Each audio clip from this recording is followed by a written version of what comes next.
Hey, what is up guys, and welcome back to the channel.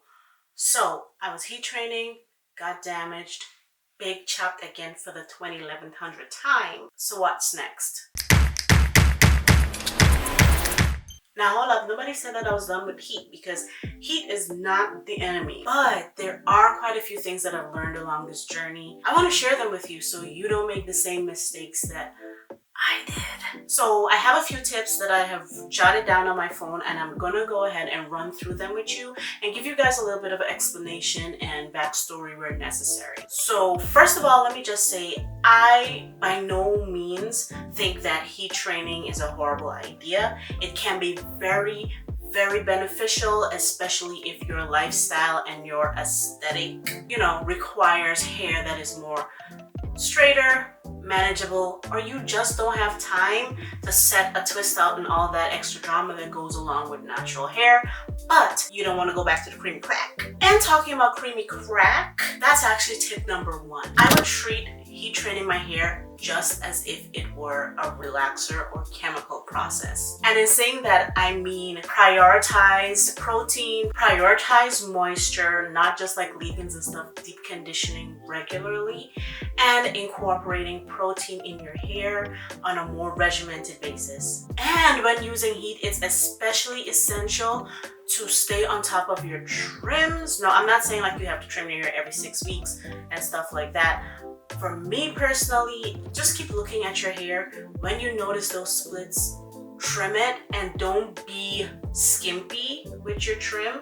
Don't see that you got a 1-inch split, but then you're just trimming like half an inch off. And I think that this is one of the most important tips when it comes to heat training your hair.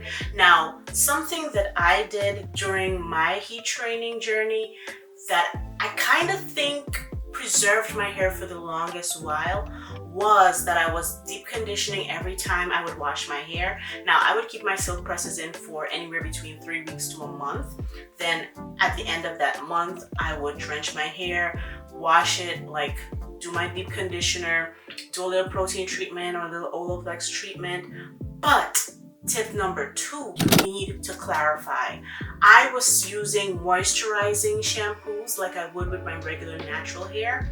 But when you're gonna be heat styling and like similar to a relaxer, you need to clarify. Now, when you silk your hair out, you applied sprays, blowout creams, whatever, heat protectant, things that were meant to block humidity out of your hair and keep your hair sleek. If you use a moisturizing shampoo on top of that, that moisture is not getting in, because remember, you layered product that is meant to keep moisture out. So you need a deep clarifying shampoo that's going to strip all of that off, bring your hair back to virgin level so that it can actually take in what you're putting on it. Tip number 3 would be to start out on a lower heat setting. Now, I know one of the reasons that you want to heat train your hair is so you can have that smooth, flat, silky press that's just blowing in the wind. I know, child.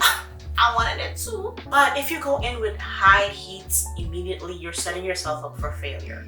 Remember, it's called heat training. You are training. Just like with an athlete that's, say for example, you never ran a day in your life and you wanted to start, they're not gonna put you to run like massive sprints and expect you to like do 100-meter, whatever, I don't even know what they call it, child, but do it under 1 minute. No, you have to train and build yourself up to that. Same thing with your hair. Start on lower heat settings. I kind of personally recommend if you can get your hands on a Rev Air. That gives you a nice, smooth, straight look, blown out look with little to no effort, little to no manipulation of your hair, and most importantly, very little heat. Top tier. So after using a device like the Rev Air that will get you pretty much smooth and straight, you can go in with lower heat on your flat iron, like between 250 to 350. I highly recommend starting out. Don't go above 250. Like, I've learned, okay, that salon level silk, you have to go like 450. It requires high heat. But if you work your way up and get your hair trained and accustomed to heat, you can get away with that salon quality silking out at more about like 400 or so and maintain your curl pattern. Another tip, if you don't have a rev air or something like that, is to blow dry your hair on a cool setting. I would highly recommend. It will take longer to blow dry your hair in cooler settings. That's why I also recommend incorporating like stretched styles like banding, or like after you wash your hair, like do a bantu knot or something, or braids that will stretch your hair naturally so that it's already elongated to some extent by the time you're ready to flat iron. But flat ironing on cool hair, if you need to get your style done the same day, is going to be key if you don't have a device like a rev air. And let's talk about heat protectants. Now, I was a chi girl through and through, and chi worked pretty well for me because while I was doing my own silk presses and stuff at home, even with using a moisturizing shampoo, my hair was still thriving. When I would wash my hair, it would still revert back to a state of natural. And mind you, I was using a heat setting of between 350 to 400, sometimes maybe 325, but I never maxed that iron out at 450. It wasn't until I actually went and got a salon silk press when I needed to cut my hair. And yes, I did experience a bit of breakage, which I later found out that it wasn't actually from my silk press technique that I was doing on my own. It was actually from a protective style where I had a kind of half wig and braids in the front, and I was using the clip in the back and sticking it in my hair, and I didn't sew it down in the back, so it was pretty mobile, so it would be shifting and moving and rubbing on my hair in the back. It would get itchy, I would scratch it with the clip in there, and that caused a lot of breakage. I didn't realize that at that time, but this is to say that you need to be very careful with your protective styles. That was breaking my hair, and how I realized that that was the culprit of breakage was after I went and got a professional cut, bobbed my hair out from like waist length to bob. Another story for another day, you can check the video out. After that cut, I was determined to get my hair to grow back healthy, and I thought that it was my flat ironing technique that caused breakage, so I decided I was only going to get salon professional silk presses from that moment on. Big mistake, because number one, after the first silk press, and I'm sure they, like whatever products they use wasn't what I usually use on my hair, and the heat temperature that they use wasn't the heat temperature that I used on my hair. So immediately after the first salon silk press, my natural curls were significantly elongated, like from 4C to like type 3. Okay, so that was the first sign, but I thought, hey, okay, it looked cute, I just don't want the breakage again. So I kept going, and my hair grew. Even though it had heat damage and my curls were significantly looser, it grew back with my regular scalp massages, my oils and stuff. It grew, and when it grew, I felt that was confirmation that, oh, what I was doing was wrong. So I wanted a little bit of a break again, and I did that same style because I thought, oh, my hair grew so much when I did that.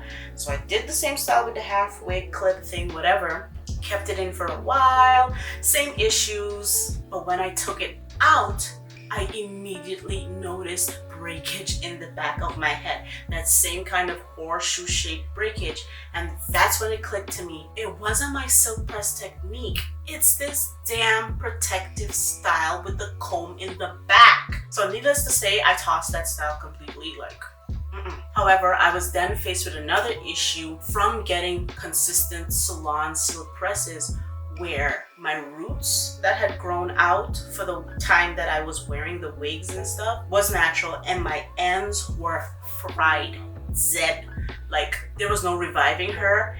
And I also did my reversing heat damage series where I used a whole bunch of products to try to revive my hair, and some of them did give her a little bit of oomph, but essentially it could not revert to virgin hair. So that's a tip, like there's nothing that can completely reverse heat damage. except just letting your hair grow out and just trimming it off. But there are things that can help if you have slight heat damage. There are definitely things that can revive your hair, but severe heat damage, no. So my fourth tip is protein. When it comes to protein overload is a real thing, so don't overdo it. But doing a protein treatment like every 3 to 6 months is necessary at the bare minimum. Definitely not once a month, but every 3 to 6 months is perfect. Just remember, the priority needs to be moisture. Now for protein, I recommend Apogee products, especially the 2-minute reconstructor. You can do that like every 6 weeks or so. That's perfect. It will keep your hair strong, maintain that tensile strength, and do your little Olaplex treatments and stuff if it works for you. I know Olaplex doesn't always work for everyone, but if it works for you, have at it. So with everything that I have learned, will I be heat training my hair again?